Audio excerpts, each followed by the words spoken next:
যুদ্ধবিধ্বস্ত ইয়েমেনে চলছে আম উৎসব। ভাতৃঘাতে সহিংসতা উপেক্ষা করে রাজধানীর একটি পার্কে 5 দিনের এই আয়োজন দেখতে ভিড় করছেন সাধারণ মানুষ। দীর্ঘদিন ধরে গৃহযুদ্ধে বিপর্যস্ত ইয়েমেন, তারপরও থেমে থাকছে না নাগরিকদের জীবন। এরই ধারাবাহিকতায় এবার আয়োজন করা হয়েছে আম উৎসব। রাজধানী সানার আল সাবিন পার্কে প্রথমবারের মতো এই আয়োজন করা হয়। স্টলে স্টলে পসরা সাজিয়ে বসেছেন ব্যবসায়ীরা। নানা জাত আর রঙের আম দেখতে ভিড় করছেন অসংখ্য দর্শনার্থী।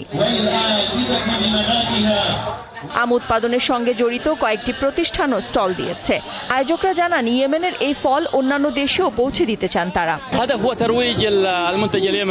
এই আয়োজন ইয়েমেনকে তুলে ধরেছে।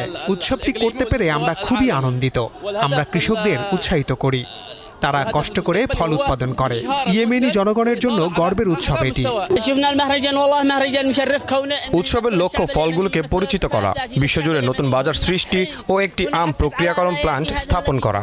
আমাদের পণ্যগুলি উচ্চমানের ও রোগবালাই মুক্ত।